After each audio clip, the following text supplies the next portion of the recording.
तो hello guys, स्वागत है फिर से आपका एक नए वीडियो में। और इस वीडियो में हम बात करेंगे बहुत ही इंपॉर्टेंट चीज़ के बारे में, इस हंटर 350 के बारे में। इसमें बहुत सारे पॉजिटिव चीज़ भी है और बहुत सारे नेगेटिव चीज़ भी है।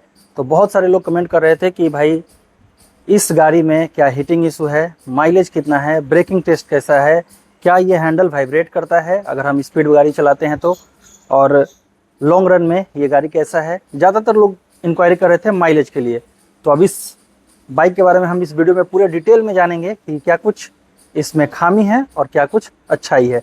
तो पहले हम बात करते हैं खामियों की।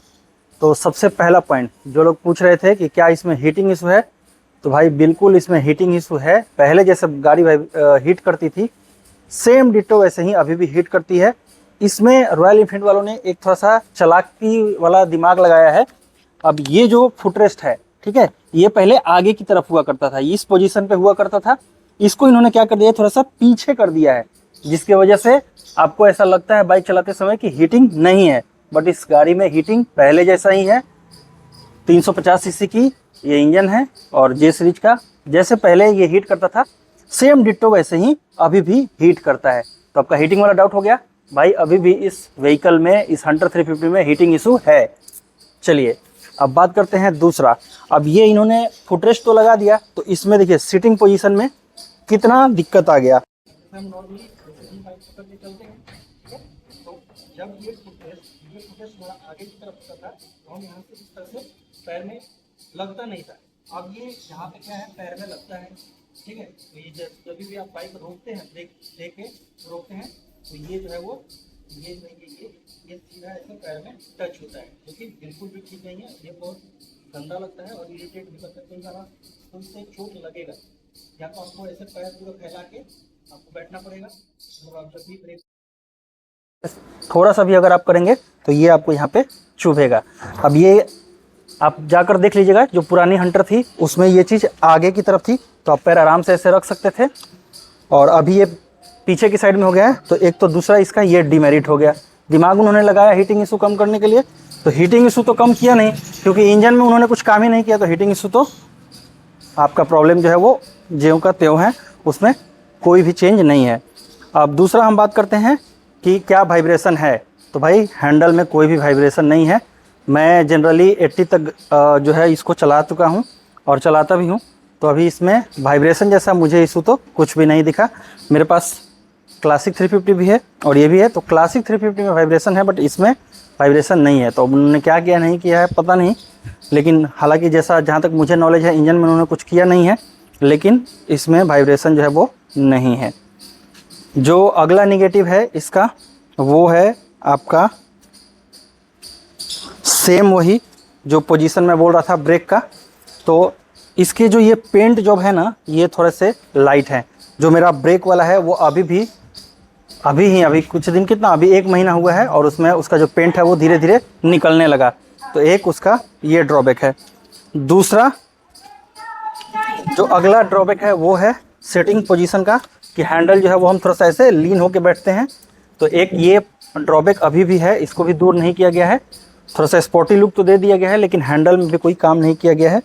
तो बहुत सारे लोग रिकमेंड करते हैं कि भाई आप मेट्योर का हैंडल लगवा लो, तो खैर वो तो आफ्टर मार्केट सॉल्यूशन है, बट इसका अभी भी वैसा ही है। और दूसरा खामी जो इसका, एक जीपीएस को लेकर बता रहे थे कि इसमें जो ट्रिप नेविगेशन दिया है वो उतना अच्छा वर्क नहीं करता है।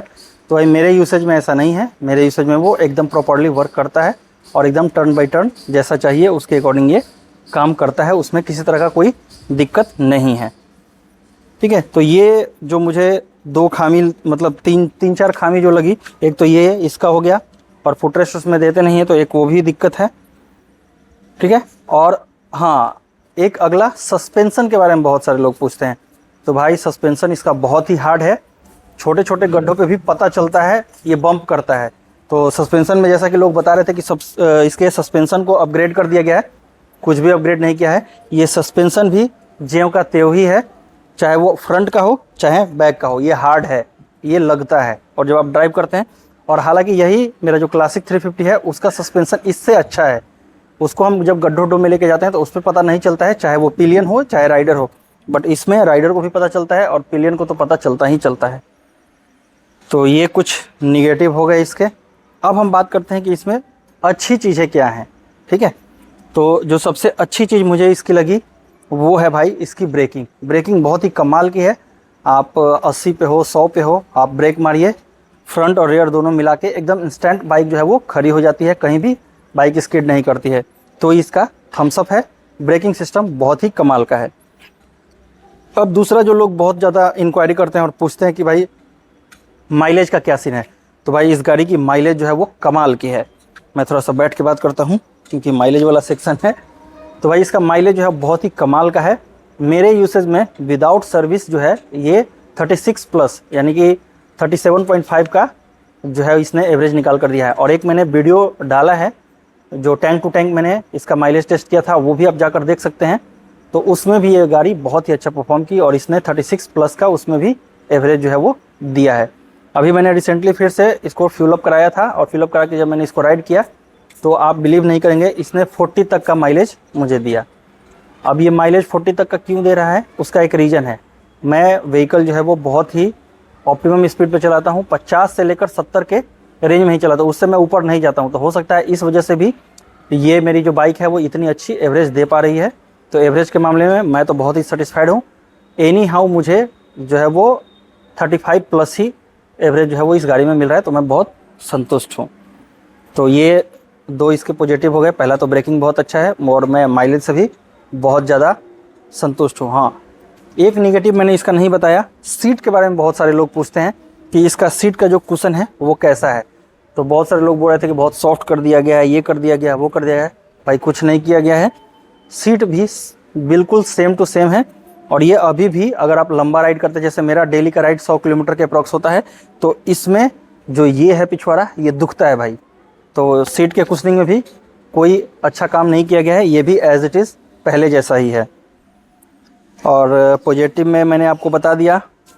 हाँ, मीटर जो इसका दिया है वो मीटर मुझे थोड़ा सा पसंद नहीं आया। इसके कंसोल मीटर में थोड़ा सा और हमें जैसे डिस्टेंस टू एम्प्टी इस तरह का कुछ चीज़ जो है वो इसमें ऐड करना चाहिए। हालांकि जो दिया है वो है उसके हिसाब से ठीक है, बट थोड़ा सा और अच्छा हो सकता था। और ये जो मिरर को लेकर बहुत सारे लोग कंप्लेन करते हैं, तो भाई मिरर भी मुझे बहुत अच्छा लगता है। मैं जब इस पर बैठ के करता हूँ तो पीछे का पूरा व्यू जो है मुझे प्रॉपर अच्छे से दिखाई देता है, तो इससे भी कोई कंप्लेन नहीं है। और ये मैंने हैंडल का जो बताया आप लोगों की, हैंडल से जिसको दिक्कत है तो वो आप जब सर्विस कराने जाते हैं बाइक को तो थोड़ा सा आप अपने टंकी की तरफ इसको चाहे तो बेंड करा सकते हैं, वो हो जाता है, वही लोग करके दे देते हैं। तो ये ओवरऑल अगर मैं ओवरऑल बात करूं तो ओवरऑल मुझे गाड़ी पसंद है और लॉन्ग रन में मुझे तो अभी तक कोई दिक्कत नहीं है। और मैंने तकरीबन इसको 1100 किलोमीटर चला दिया, इसलिए मैं ये आपको रिव्यू दे पा रहा हूँ। मेरे 1100 किलोमीटर के रिव्यू में इस तरह से बाइक ने परफॉर्म किया है। और बाकी चीज़ें जो हैं वो समय के साथ हो सकता है कि अपडेट करें, लेकिन एज ऑन डेट अभी तक जो आपका मैंने रिव्यू दिया वो यही है। जो खामी मैंने बताई वो है और जो आपका इसमें अच्छी चीज़ है वो भी है। और एक बहुत सारे लोग इस स्टैंड को पूछ रहे थे कि स्टैंड जो है वो एकदम हमारी बाइक खड़ी रहती है, तो वो समय के साथ ऑटोमेटिक हल्का सा आपका बेंड हो जाएगा, क्योंकि व्हीकल में वेट है तो ऑटोमेटिक समय के साथ थोड़ा सा एडजस्ट हो जाएगा, तो उसमें भी कोई परेशान होने वाली बात नहीं है। तो एक बार मैं फिर से रिव्यू कर दूं कि हीटिंग इशू है, हैंडल में वाइब्रेशन नहीं है, सस्पेंशन अभी भी ख़राब है, और माइलेज भाई बहुत अच्छी है, 35 प्लस है। जो इंजन कैपेसिटी है उसके हिसाब से 30 प्लस एवरेज है। सो ये ओवरऑल समरी था इस बाइक का।